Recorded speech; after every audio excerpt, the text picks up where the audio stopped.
기도하겠습니다. 사랑이 많으신 하나님 아버지 감사합니다. 하나님 오늘도 첫 시간을 하나님 앞에 드립니다. 하나님 이 시간 우리와 함께하여 주시고 말씀을 통해서 우리를 깨닫게 해주셔서 정말 말씀이 주신 지혜를 가지고 하나님 앞에서 살아가는 우리 모든 성도님들이 되게 해 주옵소서. 함께하여 주시기를 소원하며 사랑 많으신 예수님 이름으로 기도하옵나이다. 아멘. 오늘 우리에게 주신 하나님의 말씀은 시편 41편 1절에서 13절 말씀입니다. 시편 41편 1절에서 13절 말씀을 한 절씩 교독하시고 마지막 절은 합독하도록 하겠습니다. 가난한 자를 보살피는 자에게 복이 있으며 재앙의 날에 여호와께서 그를 건지시리로다. 여호와께서 그를 지키사 살게 하시리니 그가 이 세상에서 복을 받을 것이라.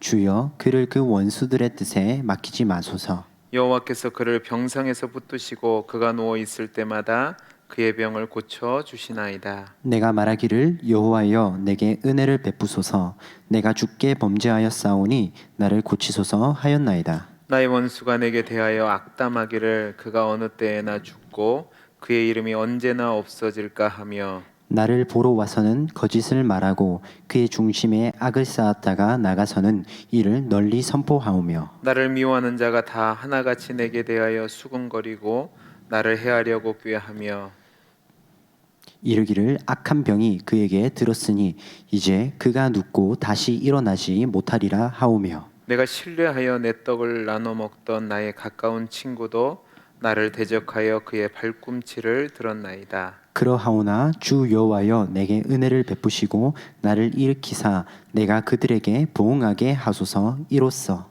내 원수가 나를 이기지 못하오니 주께서 나를 기뻐하시는 줄을 내가 알았나이다. 주께서 나를 온전한 중에 붙드시고 영원히 주 앞에 세우시나이다. 같이 읽습니다. 이스라엘 하나님 여호와를 영원부터 영원까지 송축할지로다. 아멘. 아멘. 오늘 우리가 함께 읽은 시편 41편 말씀은 시편은 전체 5권 150편의 시로 되어 있는데 1권의 마지막 시에 해당되고 장르상으로 본다면 개인 탄식시의 성격이 강한 지혜시라고 말할 수 있습니다. 이 시는 한글 개역 개정으로 보면 표제가 다윗의 시 인도자를 따라 부르는 노래라고 독립되어 있지만 히브리어 원문으로 보면 이 표제가 1절로 되어 있었습니다. 그러다 보니까 전체 구절은 한글 개역 성경보다 한 절 많은 14절로 되어 있습니다. 이 시를 읽어보시면 아시겠지만 다윗이 와병 중에 맛본 인간적인 배식에 대한 탄식과 그런 패악한 인간들과는 달리 병상 중에서들이 자신의 간구에 응답하여 치유의 은혜를 베푸실 하나님의 은혜를 확신하는 가운데 고백함으로 어려운 자에게 하나님의 위로를 주는 지혜의 시라고 말할 수 있습니다. 이러한 내용을 기반으로 이 시의 저작 배경을 살펴본다면 많은 사람들은 이 시를 다윗이 밧세바를 범한 사건으로 인해서 하나님의 징계를 받아 병들었을 때에 그 어려운 상황 속에서 이 시를 지었다고 추정하고 있습니다. 오늘 이 시를 볼 때 총 13절로 되어 있는데요. 성경학자는 원래는 12절까지만 되어 있지만 후대에 편집자가 13절을 추가한 것으로 보고 있습니다.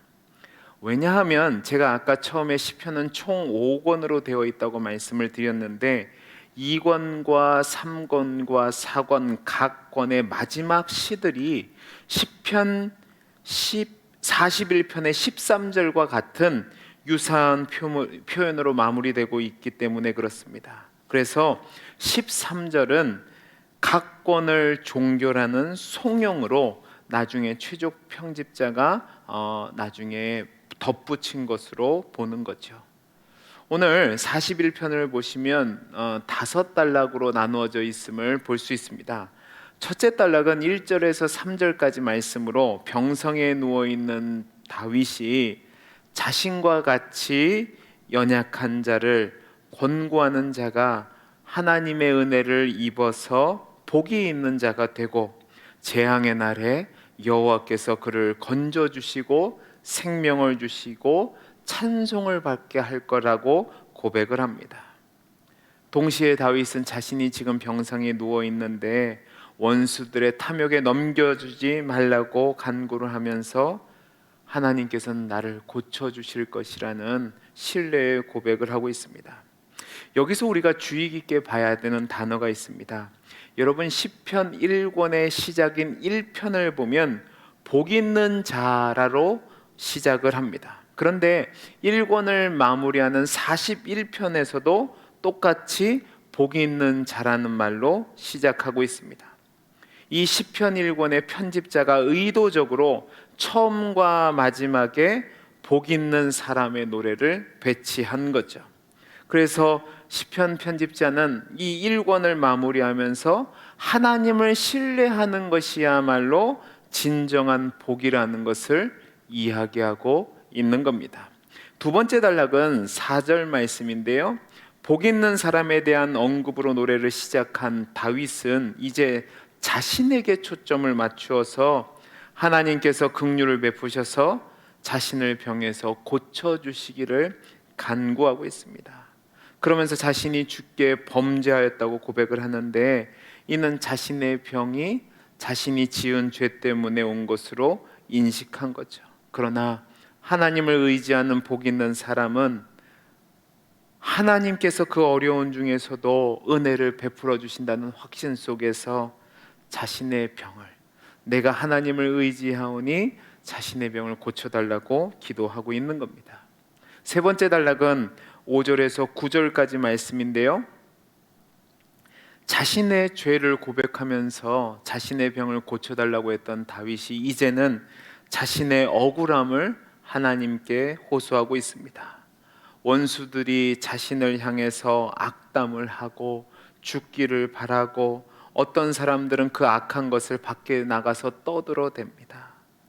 자신을 미워하는 사람들이 모두 자신을 향해서 악한 궁리만 하고 있고 또 그가 그 병에서 못 일어날 것이라는 루머를 퍼뜨리면서 공경에 빠뜨리고 있다고 이야기합니다. 심지어는 자신의 가까운 친구들조차도 그가 병성에서 일어나지 못할 것이라고 확신하고 그를 향해 발꿈치를 높이 든다고 이야기합니다. 여기서 발꿈치를 높이 든다는 것은 반역을 한다는 표현입니다. 원수들과 친구들이 한 통속이 되어서 어려움 중에 있는 자신을 비난하고 또 더 어려운 가운데 몰아넣고 있는 그 어려운 상황을 탄식하며 하나님 앞에 고하는 거죠. 다음으로 네 번째 단락은 10절에서 12절 말씀인데요. 이렇게 기가 막힌 상황 속에서 하나님이 자신을 외면치 마시고 자신에게 은혜를 베풀어 주셔서 자신을 일으키시고 그 원수들에게서 보응해 달라고 기도하고 있습니다. 그는 자신이 회복될 때에 하나님이 자신을 기뻐하시는 줄을 알게 될 것이라고 이야기하면서 자신은 온전히 하나님을 붙들 수 있도록, 그래서 영원히 하나님 앞에 설 수 있도록 은혜를 달라고 기도하고 있습니다. 마지막 다섯 번째 단락은 13절 말씀으로 제가 앞에서 말씀드린 것처럼 후대의 편집자가 넣어서 1권을 마무리하면서 하나님께 찬양을 드리고 있는 내용입니다. 이 말씀을 통해서 저와 여러분이 오늘 교훈을 얻기를 원하는 것이 있습니다. 첫째는 무엇이냐면 하나님을 경외하는 성도는 절대로 약한 자를 함부로 대하지 않는다는 사실입니다. 자, 우리 오늘 말씀 1절에서 3절 말씀을 같이 한번 읽어보겠습니다. 시작. 가난한 자를 보살피는 자에게 복이 있으며 재앙의 날에 여호와께서 그를 건지시리로다. 여호와께서 그를 지키사 살게 하시리니 그가 이 세상에서 복을 받을 것이라. 주여 그를 그 원수들의 뜻에 맡기지 마소서. 여호와께서 그를 병상에서 붙드시고 그가 누워 있을 때마다 그의 병을 고쳐 주시나이다. 아멘. 다윗은 시편 41편을 기록하면서 가난한 자를 보살피는 자가 복이 있다라고 이야기하고 있습니다. 여기서 이 가난한 자라는 표현은 시편에서 처음 사용된 단어인데, 이것은 단지 경제적으로 어려운 처지에 있는 것을 말하는 것이 아니라 사회적으로도 어떠한 힘을 발휘할 수 없어서 어려움을 겪고 있는 사람, 또 육체적으로도 온전하지 못해서 약한 가운데 고통 중에 있는 사람을 다 포함하는 단어입니다. 그러니까 한마디로 얘기하면 모든 유형의 약자들을 이야기하는 거죠. 다윗은 이렇게 약해서 어려움 중에 있는 자를 보살피는 자가 복이 있다고 이야기합니다. 여러분, 시편은 복 있는 사람을 누구라고 이야기합니까? 하나님을 의지하고 하나님 은혜 안에 거하며 하나님을 경외하는 자가 복이 있다고 얘기합니다. 하나님을 의지하고 하나님을 경외하고 하나님의 은혜 안에 있는 복 있는 사람, 즉 하나님을 경외함으로 하나님 앞에서 살아가는 사람들은 절대로 가난한 사람을 함부로 대하지 않는다고 이야기하고 있는 겁니다. 성경을 통해서 보면 하나님은 약자에 대해서 특별한 관심을 쏟고 계시고 그들을 함부로 대하는 것에 대해서 결코 용납하지 않으십니다. 여러분, 우리는 보통 생각할 때 하나님이 가장 싫어하는 것을 우상 숭배라고 생각합니다. 분명히 하나님이 싫어하는 것이 우상 숭배가 맞습니다. 그러나 성경을 가만히 보시면 하나님께서는 우상 숭배를 하는 자에게는 즉각적으로 보응을 하지 않는 모습을 종종 보이십니다. 이것은 돌이킬 기회를 주신다는 거죠. 그러나 가난하고 힘들고 연약한 자를 함부로 대하는 자는 절대로 하나님이 그냥 넘어가지 않으시고 심판하십니다. 다윗이 약한 자였던 우리아의 아내를 범한 것에 대해서 얼마나 강하게 심판을 하고 계십니까? 아합이 우상 숭배한 것에 대해서는 하나님은 계속해서 즉각적으로 심판하시지 않으시고 기회를 줬습니다. 그러나 나봇의 포도원을 빼앗았을 때는 하나님이 그를 향해서 심판하시겠다고 즉각적으로 징계를 행하셨습니다. 이스라엘 백성이 멸망하게 된 가장 큰 이유 중에 하나도 바로 연약하고 힘이 없는 자들, 가난한 자를 학대했기 때문에 하나님이 그들에게 심판하신 겁니다. 왜 그렇습니까? 하나님을 경외하는 자라면, 복된 자의 삶을 살아가는 사람이라면 마땅히 하나님이 사랑하는 연약한 자를 사랑으로 대하는 것이 그의 삶에서 나타나기 때문에 그렇습니다. 여기서 가난한 사람을 보살핀다는 말은 원어적으로 볼 때 지혜롭게 행동한다는 뜻을 가지고 있습니다. 가난한 사람을 도와주는 것은 지혜로운 사람만이 할 수 있는 것이고, 성경에서 지혜로운 자는 하나님을 경외하고 하나님의 말씀을 묵상하는 자라고 이야기합니다. 이렇게 살아가는 자는 그 하나님의 뜻을 아니까 가난하고 연약한 자에게 은혜를 베푸는 거죠. 그렇게 살아갈 때에 하나님은 그러한 자를 환난 날에 은혜를 베풀어 주셔서 그를 건져주시고 오늘 말씀을 보면 병상에서 고쳐주신다고 이야기하는 겁니다. 여러분, 이 말씀을 오해하지 마십시오. 가난한 자를 돕는 것이 공적이 되어서 하나님이 우리에게 갚아주시는 것이 아니라, 하나님은 나그네와 고아와 과부 등 약한 자를 돌보시는 분이시기 때문에 가난한 자를 돌보는 것은 하나님을 본받는 행위가 되는 것이고, 이에 하나님이 주시는 도움과 복을 받는 것입니다. 사랑하는 동원교회 성도 여러분, 저는 우리 성도님들이 진정한 복된 자가 되기를 간절히 소원합니다. 여러분, 정말로 하나님을 경외하십니까? 그렇다면 약한 자에게 함부로 대하시면 안 됩니다. 힘이 없고 가난하고 연약한 사람들 함부로 대하시면 안 된다는 말입니다. 사람을 봐가면서 약자에게는 강하고 강한 자에게는 약한 사람, 이 사람이야말로 절대로 하나님을 경외하는 자가 아닙니다.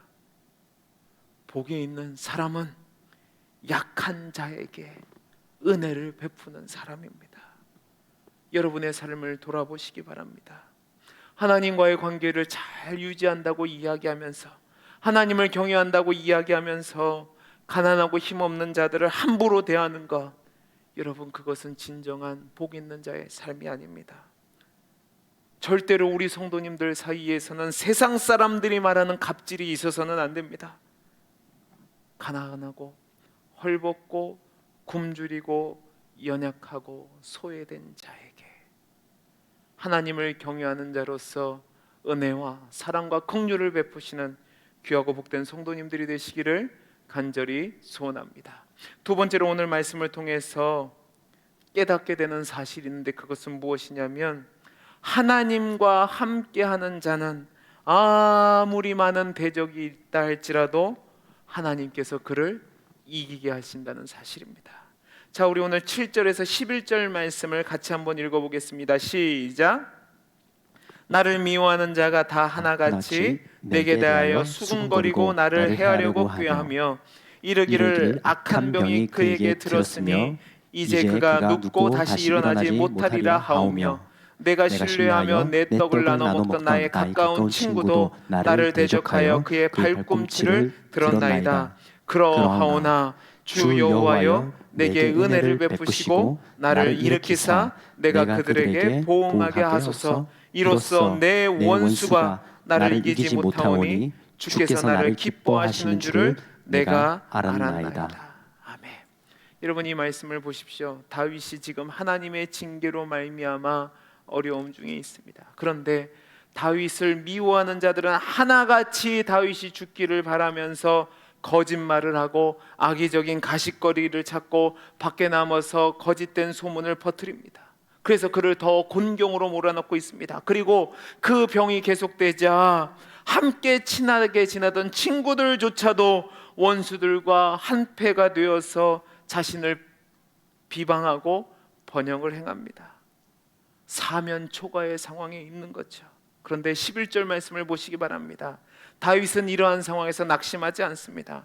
그는 원수가 자신을 이기지 못할 것이라고 선언을 하고 있습니다. 아무리 많은 원수들이 자신을 둘러싸고 죽이려고 하고 악담을 행하고 비방을 하고 심지어 친구들까지 배신을 한다 할지라도 하나님이 자신을 기뻐하시면 그들이 자신을 이기지 못할 것이라고 고백하는 거죠.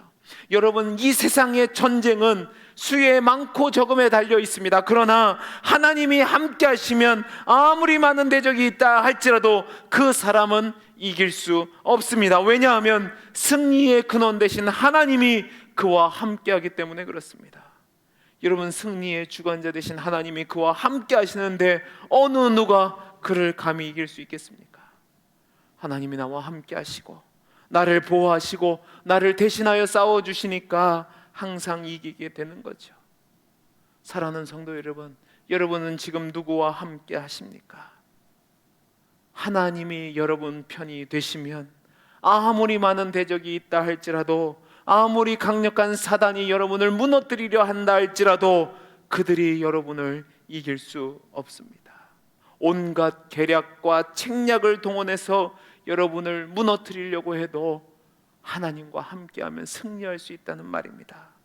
이 사실을 기억하시고 하나님을 경외하며 하나님을 함께함으로 말미암아 어떠한 삶의 환경에서도 승리를 주시는, 하나님으로 인하여서 승리의 삶을 사는 우리 귀하고 복된 성도님들이 되시기를 간절히 소원합니다.